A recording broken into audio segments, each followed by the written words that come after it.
these social media platforms, they want to keep people on the platform. That's their main goal. That's how they make money, right? And so videos keep people on the platform for longer, right? Because Yeah. it's 30 seconds a minute versus a photo that it takes 5 seconds to Right. double tap and then swipe. So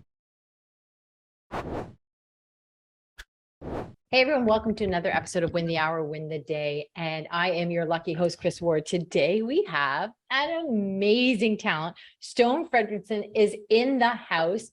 And if you're not over on TikTok, he is quite the man on TikTok now. But listen, if you haven't jumped on the TikTok train, don't worry about it. His content is universal and extremely helpful. And we're lucky to have him. So we're going to just dive into it. He's known as Coach Stone. Welcome to the show, Coach Stone. thank you for having me. It's a pleasure. I think this is going to be all kinds of fun. And there's so many things that you do well. And one of them I like is what I would call TikTok swagger. And I think it's funny at the end of, you'll do a short video and you throw some valuable content our way. And at the end you go, and you're welcome. And I was like, that takes some confidence and some swagger. And I don't think I could personally pull it off, but I mean, I like to be energetic, but you do it and you do it well. And it's just entertaining. I'm like, yeah, you're right. We should be thanking you. That was good. Okay. So I love your content TikTok swagger. So tell me, let's talk about where should we start when people are making content? I know you talk about that a lot and you're really good about revisiting some of the basics, but they're important basics. So where do you want to start? Yeah. Well, I think the first thing to start it, and especially now that a lot of more, businesses are starting to get into social media and starting to realize the power of it. I think the first thing we should start off with is video content versus photo content. Because a lot of businesses, what I'm starting to see is like a lot of businesses will come onto these platforms, Facebook, Instagram, TikTok, and post photos. And here's the thing, all these platforms and all these algorithms are prioritizing videos because videos, let's backtrack actually. These algorithms and platforms, these social media platforms, they want to keep people on the platform. That's their main goal. That's how they make money, right? And so videos keep people on the platform for longer, right? Because it's 30 seconds a minute versus a photo that it takes 5 seconds to double tap and then swipe. So all these platforms are prioritizing more video. So the first thing I would really recommend is to switch to video, regardless of what business you do. If it's fitness, if it's you're in an office, what's cool too is every business, especially if you have an office, that is the best studio space, because now every brand has the opportunity of making their own office show, like the Michael Scott, the Dwight, the Jim, so you can make these personalities out of your employees. And even so let me just jump in here just for a second, if I may. So most of our listeners are service-based entrepreneurs that often are working from home, but I will add to what you're saying though, watching your videos has made me totally change my perspective on B-roll or things that I felt, my office, my computer, I have a job that's computer based. That's so boring. What am I going to do? I don't have a product and a show before and after. But watching that, I have come to realize everything excluding going to the bathroom is a B-roll. Yes, 100%. And people if you feel like your office is not pretty or amazing, or you don't have the camera, you don't have the lighting, that's even better. That should give you even more of a reason to post more about it, and show the raw, authentic, behind the scenes content, the raw you, because again, even quality is dramatically changed from these platforms too, because it used to be Instagram, YouTube, and the perfect setup, the DSLR camera, the lighting, the audio, and now it's TikTok and really now YouTube Shorts, Instagram Reels. But it's authentic, it's raw content, because people, it's more of a connection for people, right?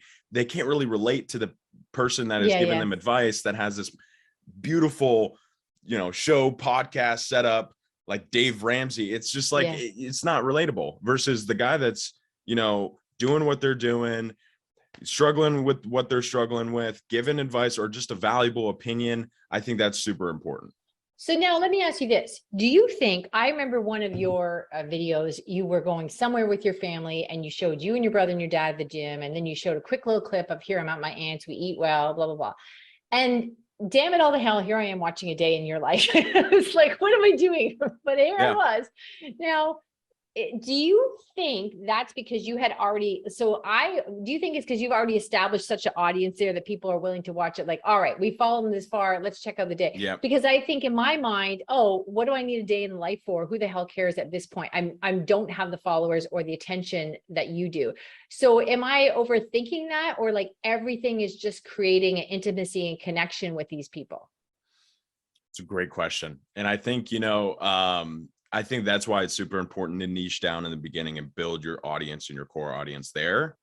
And then like subconsciously that connection will just continue with day in the life type of content or content, morning routine type content. Right. And so, but if you come out and do day in the lives and morning routines, you might come off as one of those lifestyle creators, which might not be your main objective.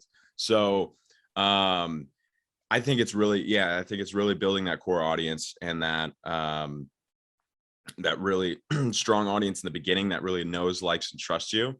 That way they continue to support you and purchase whatever you provide, regardless of really what content you post later down the line. I mean, you look at Garyvee is a great example. Garyvee started out with wine and just hammered it for years.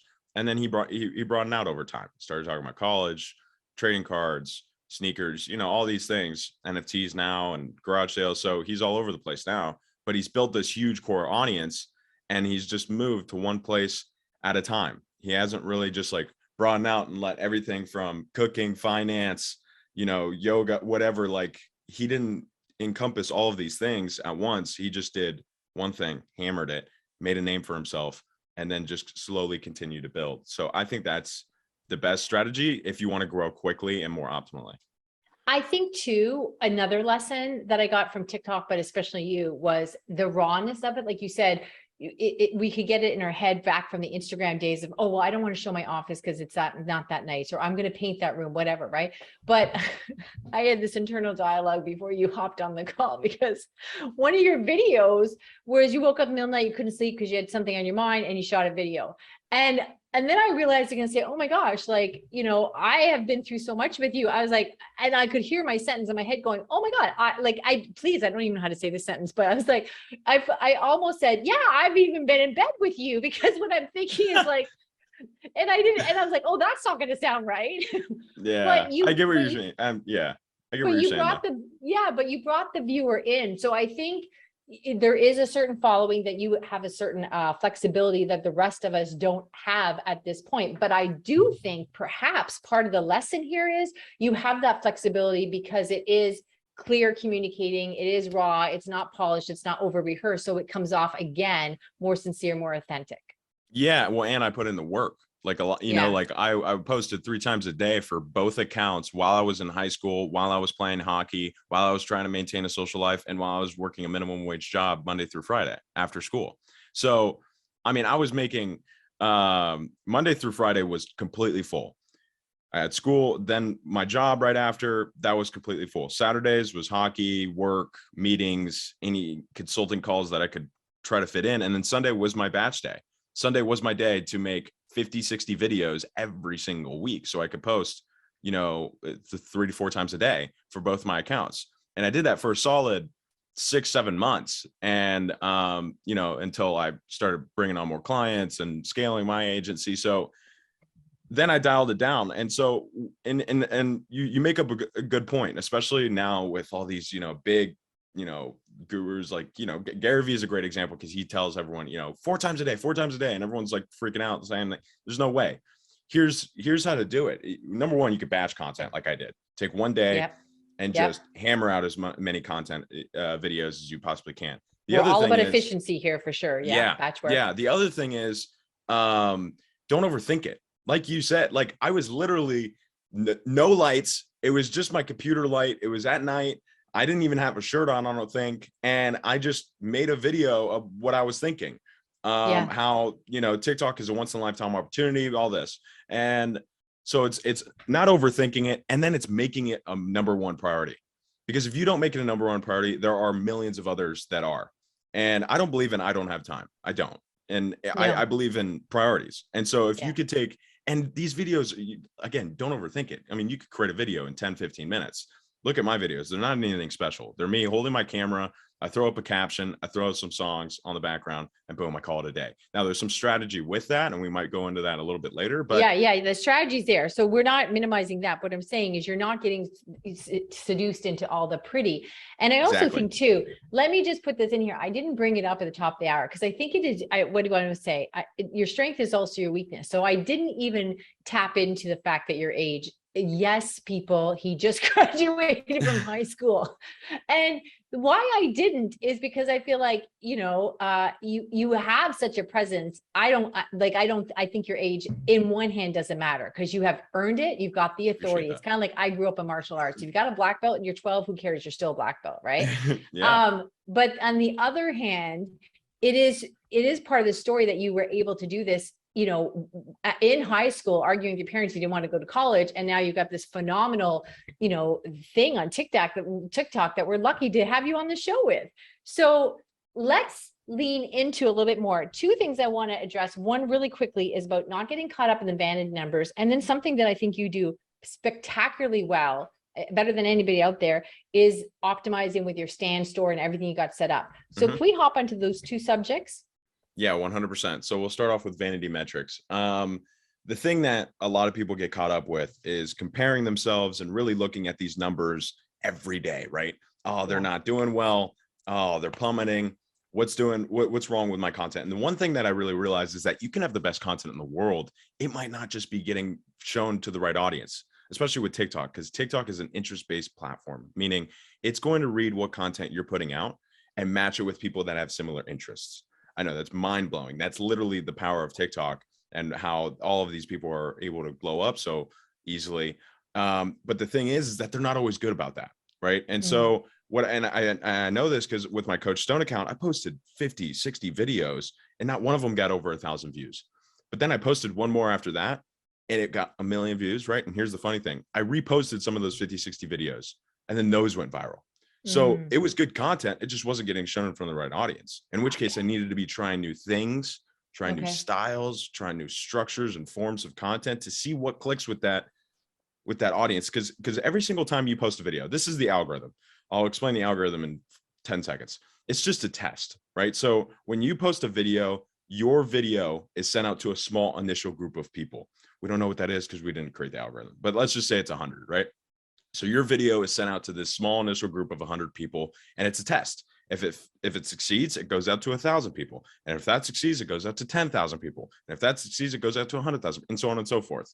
And that's the power of TikTok too, because it's at scale, right? And if it does well and it keeps doing well and it keeps doing well, they're going to give it a bigger platform because TikTok wants to help you, and they want you to help them. They want you to put out valuable content that's going to keep people on the platform. They want to match it with an audience it will do best with, so to incentivize you to keep creating content because it's doing well, right? And you want to do well. So they know how you work. But oftentimes too, I believe sometimes they'll dim the metrics, not on purpose, but like it is given. I mean, I'll have a good, solid, and the algorithm is constantly changing. That you can't help that. There's no point in chasing the algorithm. But views will plummet. Views will come up and they will come down. Look at my content right now. I'm getting 6,000, 7,000 views per video. That is not normal. I used to get 40, 30, on average. So it happens to everyone. And you need to just stay patient. You need to stay consistent, and you can't focus on those things, because once you focus on those things, then people start to do things with that intention in mind. And that's when you lead to burnout. That's when you lead to creating content that you don't want to create. That's when you lead to being inauthentic. And that's when you lead to just a disaster. And that's what I've been through. In the beginning of my other account, I posted all these trends. I posted all these viral videos, and I got all those vanity metrics, right? But then when I started creating content that I actually wanted to create, people didn't follow it. People didn't watch it. People didn't like it. And that hurt me. I got this false hope. I was like, what the heck? And so I went back to the trends, and then I was like, I don't want to do this. And now I'm known as the trend guy, and not actually for my opinion or what I'm providing. Right. And so then it was harder to monetize. You want to go into Okay. optimizing. People want to, build up a stand store and all this, fancy landing pages, but yet they don't have a strong audience that knows, likes, and trusts them, and a strong audience full of Because you're dancing like a ICAs. monkey just to dance like a monkey, Exactly. right? To get Okay, those so views for your own insecurity. so let me unpack this for a second. You brought up something really good I saw in Alex Mozoza's, I stumble on his last name, sorry, video. And Good. he did a video on make the activity the goal, not the outcome, right? So then if you say, okay, I'm like you said, I'm going to shoot 50 videos every weekend. That's the goal. As long as I keep doing that, don't be, oh, I'm going to get these rankings that I can't control. So make that the goal versus the outcome. So I thought that was very powerful. And I found for myself too, and it's a great reminder every once in a while, because, you look at people like yourself that are doing so well, and then you think, oh, I missed the boat, or I joined this platform too late, or I can't figure it out. My numbers are really low. And then I swear once a week you come out with a different way to explain to us that, like, look, it's not about the numbers. I'm like, all right, right. I forgot I knew that. But if we forget that, what I have found, no matter what happens, if nobody watches my videos on any platform, I do think the exercise of me trying to figure out what to say, how to say it more effectively, more concisely, or differently, or to what audience, I think the messaging is a big reward for us as business owners, as entrepreneurs, as content creators. And whether that content then translates to a blog or anywhere else, you're starting to realize, oh, okay. So I think it's improved my messaging. If nothing else comes out of it, I think that's still worth it. 100%. I mean, and you're developing so many skills. Yeah. You're getting better on camera, which, can lead to things like, a podcast. And one thing that I've really realized is with certain points, like when we bring up vanity metrics, when we bring up optimizing, when we bring up clarity or whatever it is, I have a good idea of what I'm about to say because I've said it in a million different ways, a million times. So, and the good thing about that too, is like, you could clip that up. Like this podcast, I'm sure we're going to clip up, post it on all platforms. And that's another thing that people can do is, just have this one long form content, split it up into 10-minute YouTube clips. Okay. There's 3 YouTube clips there for a week, do one podcast a week or whatever. And then you could split it up into 3 to 5 TikTok videos, or even 7 TikTok videos, and boom, there's one post a day. So, there's so many different creative let me ways. jump in. I was horrified at how many podcasts I'm on or speaking gigs that I did. And like, oh my gosh, because I was thinking they had to be all polished, but you see people like, yourself just have a camera, a second phone off camera. And it could be the side view of you talking to me. You don't even need me in it if you're not so generous. Who cares? And that's 12 clips. And I was like, well, that is like, thousands of hours of content that I had and didn't utilize. It's insane. It's insane. Everything's content now. Okay. Sorry, go ahead. I would say also, if you're operating from home and you're doing calls online, Q&A calls or whatever the case may be, consulting calls, record those and just clip up you. You don't need to clip up your client, and nor should you, but you clip up yourself, providing that value. And that's what I've been doing too. So that's another kind of cool little tip. Oh yeah. I mean, so much.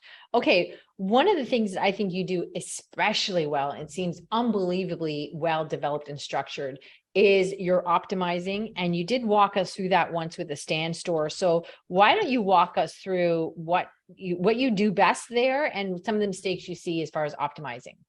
Yeah. So the stand store is actually very fascinating because if for those of you that are not familiar, STAN is really it's like the Shopify version for creators.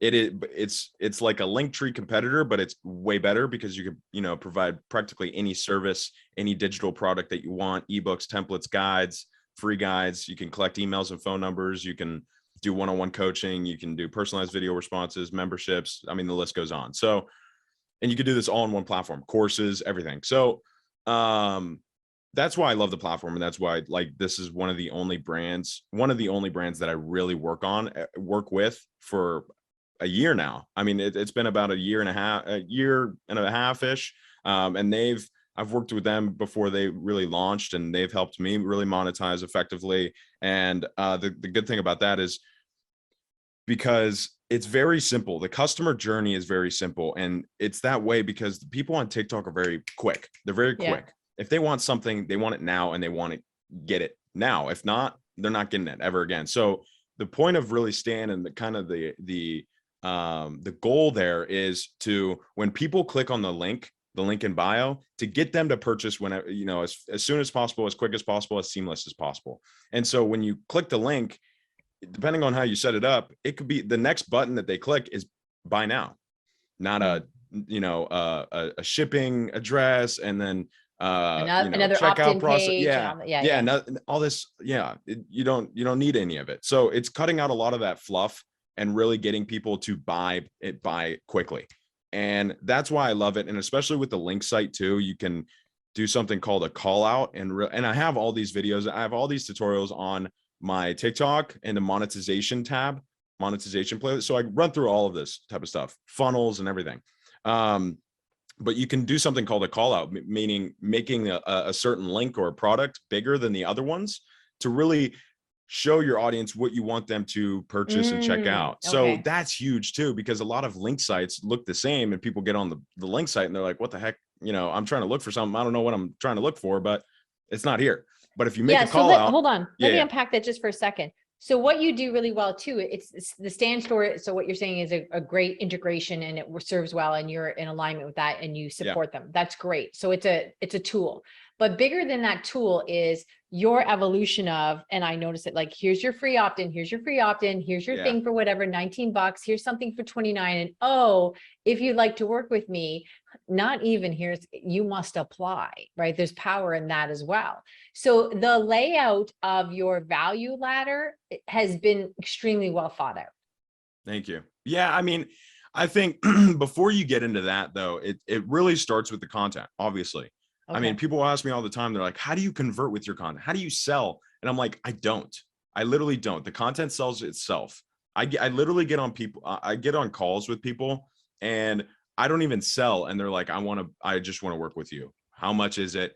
How much is this? How much is that? Okay, we'll go with the larger package. I'm like, I think you can go with the smaller, but no, let's go with the larger package. And I'm like, okay, you know, so it sells itself. And the reason why it sells itself is because of the way it's laid out. The first thing that you really need to do is gain clarity on what you want to be known for, what problems you want to solve, who you're speaking to, and gaining their perspective with every video. Then consistently doing that and really building that community. And once you start to build a community, then it's evaluating, number one, what your content solves, what problem your content solves, and what are your most common DMs and comments from your audience. And they'll tell you, like before I monetized, every other comment was, I want to meet with you. Do you do consultations? Can you review my account? Da, da, da, da.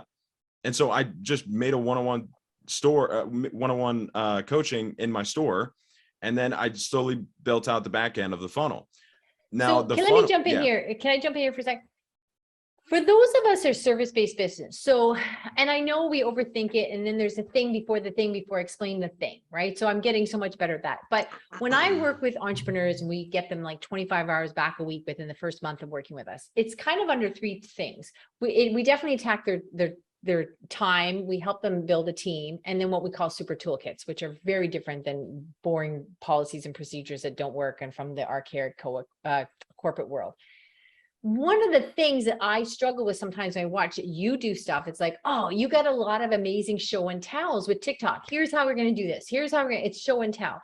But when you have something where it's a little bit more of a process, you know, then some of us get lost. And maybe again, you know, I just have to pick a lane and say, okay, maybe the top 10 questions are, hey, I didn't know I could afford to outsource, didn't know you didn't have to hire them full time, didn't know it was so affordable. Maybe I need to be answering those questions. But then systems and processes, I explain in order to scale your business, which is different than growing, you need systems and processes, and you can shoot a Loom video. It's very simple. It's not dry and boring, all this stuff. It will free you, not restrict you. But to me, those are two quick examples. It seems like a lot of white noise compared to someone like you. And I know we all do this in business. We say, oh yeah, yours is easier, right? Because here's my problem. Yep. But with yours, you know, it's like, oh, show and tell. Here's how you do it. Here's a quick, and then you get a high off it because you showed me how to do something really quick, versus the stuff that I do tends to be more of an evolution and a process. So we struggle with that. Then we think, oh, this won't work for me. I think it's just, 100%, but I think it's just structure, you know, so it's structuring your videos a little bit differently and seeing what works. Okay. Okay. So, Okay. so with that, you gave me a lot of ideas. The first thing I would try is here's how I versus how to. So here's how, and this Right. is what works really well for my other account, because again, I'm over there talking about financial literacy, cryptocurrencies, making money. No one's really going to listen to at the time it was 17-year-old, 18, 19-year-old talk about it. So I would refer to me. Here's how I would start from rock bottom to get to 6 figures in less than 6 months. So if you want to hear this out, you should watch this video. The first thing I would do is read these 3 books, and I would show the 3 books. Rich Dad, Poor Dad, How to Win Friends and Influence People, and Think and Go Rich. The second thing I would do is create monetizable skills, and maybe get a green screen of me Googling skills that are in demand or problems that are in demand. What you could do is you could go to Google, type in things that are in demand, and a list will come up. I'm going to choose one, like content creation and social media. The next thing I'm going to do is I'm going to go on Upwork and Fiverr and post my listings there to get some cash flow coming in. The fourth thing I'm going to do is reach out to all of these other creators and influencers with this script, very short, very concise, and not wasting their time, but telling them that I can provide them value for free for the first 90 days. Then once I do that, I'm going to gain that testimonial, go to the other people, market myself on social media, gain new clients, and then I'm going to get 10 people paying me $1,000 a month. Boom, that's $10,000 a month. I'm making 120 grand a year. Boom. I've just been schooled, everybody. no, but you. So I want to show. No, you're right, because I want to explain a couple things there. No, but hold on. You are right, and you are smart. I feel like I'm friggin' interviewing Benjamin Button here. But anyhow, because you get the curse of knowledge. So as a marketer, the word is always you, not I, right? But you are right. It's like, okay, this is how I would do it if I need to hire someone today, based on the fact that I've done this all these years and I've done it for my clients. Yes. Let me tell you how I would do it. You're right. You're friggin' right. Friggin' right. Write that down, everybody. Okay, go on.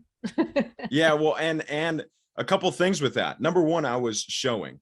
Number two, I had a strong engaging hook in the first 1 to 3 seconds. Here's how I would go from 0 and rock bottom to 6 figures in less than 6 months, right? So with the hook, that's 98% of your video performance. You really need to pull people in, and you need to pull them in emotionally. You need to pull. Right, because I could say, here's how I would go from working 16 hours a day down to 6. Right.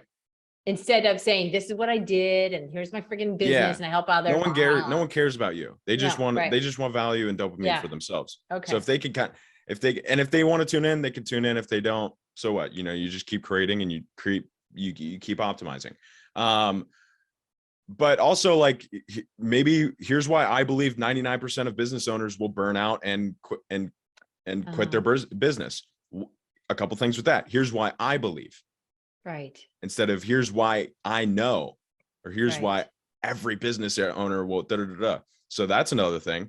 And so it's just coming off less forcey, so to speak. If you come out and say you need to, you should, it, depending on your audience size, right, and your authority, that can come off really as like this person has an ego, and this person's really just telling me what to do, and I don't like being told what to do. I'm going to swipe and watch my sports highlight or the cooking video or whatever. So you're competing with all those videos too. Right. So, Let me add to that. I think also what it does is I think whatever, that I wouldn't come off in that kind of tone. But what I do is dilute the story, because you're telling the story before the story. And now I'm pushing the story over there. Like, I've worked with clients doing this for 10 years or whatever, and now it's like, who cares about that? Like, it just adds too much fluff to the story, instead of stripping it down to the bone of the meat. Here we go. Let's get this going. Right. So I think it's not even about arrogance. It's like your get to itness is back to the clarity that you speak affectionately of. There we go. Clarity check. Okay. Yeah. Well, clarity's huge. And it's like, because a lot of people were like, oh, I want to sell this course, or I want to sell this. So it's like, don't even worry about that. Like, if you want to actually build a community, the only way to build a community is to provide as much free, valuable content as possible without any expectation of getting anything in return. That's it. Yeah. And people can really read that. The bullshit meter on TikTok is huge. I mean, people can really, really tell that if you're trying to get them to do something, or if you're just giving something for them. Yeah. And be transparent. Like, if you're going to sell them something, sell them something. If you're going to just give them value, but like, let them know that, like, this is just value. I made a video, like a step-by-step video of, you know, how to start investing as a teenager and how I would start a brokerage account and all this. And when I picked the platform in the first, 10 seconds, like, all right, we're going to download this platform. I specifically told them that this is not sponsored. I'm not getting paid to do this. This is just the easiest platform that has worked for me. That adds a level of comfortability, security. Okay, this is not, a scheme or scam. Yeah. Let me go with this for a little bit. And every single second, every single clip needs to, you really need to make sure that you're not wasting anything. And what I recommend is every single time that you make a video, have a video objective, meaning what do I want my audience to take away from this video? After they watch this video, I want them to what? And so when you have that, then make sure everything you say, every point, everything that you say contributes to that and is relevant to that. Okay. I always say, like, a lot of people were like, oh, Stone, like, I got to make these videos in 30 seconds, 15 seconds. No. Do not put a video duration limit on your videos, because then you're limiting your ability to your creativity and your ability to convey that video objective in the best way possible. That video objective might take a minute and a half, 3 minutes, and that's fine. As long as you're not wasting a single second that could be replaced with new value. That's huge. New value. You know what? That's a really good point too. And I think what happens is we look at someone like you or other people have had great success. So then we go, it's kind of like back in the day, you see a website and you're like, oh, their website's blue and that company's really successful. So we should have a blue website, right? And so we look at yours and go, well, Stone is doing a 3-minute video, so long form's fine. Well, and then mine didn't work. So, all right, so that didn't work, but they're borrowing the parameters, but not the structure, the strategy, or the content. Exactly. So you're right. It's not about the length, because somebody will sit through a really impressive 3-minute video. I have sat through many of yours, and then there's short ones as well, right? Yeah. Okay. So again, it's not about the numbers, it's about the clarity. Yeah. Well, and you brought up a good point a little earlier about the goals, and I'll just kind of quickly frame those goals, because it might be a really big kind of eye opener for a lot of people here. And the reason why I made this framework called STAFF, STAFF, is because a lot of people get caught up in the numbers. And so STAFF stands for specific enough to understand and to accomplish. T stands for trackable. A stands for attainable. F stands for your audience. Does it benefit your audience? And the other F stands for fully in your control. So a goal, I'll give you a bad example and a good example. Bad example would be to gain 1 million followers by the end of the year. It's not really specific enough to accomplish and understand. Yeah, it's 1 million followers. Yes, it's trackable because it's 1 million followers. Is it attainable? Yeah, yes and no. If you've seen other people do it, depending on your follower count, yes and no. Is it for your audience? No. They gain no benefit from you getting 1 million followers. Is it fully in your control? No, because the algorithm plays a huge factor into it. But here's a good goal. Posting 3 valuable videos that fall in line with my brand every single day for the next 90 days. Is it specific enough to understand and accomplish? Yes. Is it trackable? Yes. Posting videos. Is it attainable? Yes. It's fully in your control. Is it fully in your control? Yes. You can post videos. And then is it for your audience? Yes, because you're posting more content and they're gaining more from you, and it's valuable and it falls in line with your brand. And so just focus on that for 90 days. I did it for 6 months. I committed for 6 months. I told myself, I'm not going to care about the numbers, how many followers, how many views I get, how many people embarrass me at school. I'm just going to give this out, because this is the important thing. When I started, I got really obsessed with compound interest, financial literacy, crypto, and all this. And people ask me all the time, how did you start in high school? The most, popularity, attention-based environment. I go, because I knew the impact was more important than my insecurity. The impact was more important than the insecurity. So I knew I needed to give the impact and inform teenagers of compound interest, all these other things, what I knew and what I was doing, rather than sitting there pounding and worrying about what Jimmy would say or this girl would say if I continued to do this, even though I was not going to, see them in a year and a half. Well, that's a really good point. So, yeah. Because so many of us think, you always look and go, oh, he's in high school. He doesn't have the pressures I have in business. But let us all remember, high school is like Vietnam. It's not a friendly place, right? No, yeah. Yeah, they're not there to cheer you up and make you feel better. Okay. Oh my gosh. We could talk to you all. This will need to be like a Netflix 6-part series. We could talk to you all day, Stone. Okay, Stone, if they don't know by now, where could they find more of your brilliance?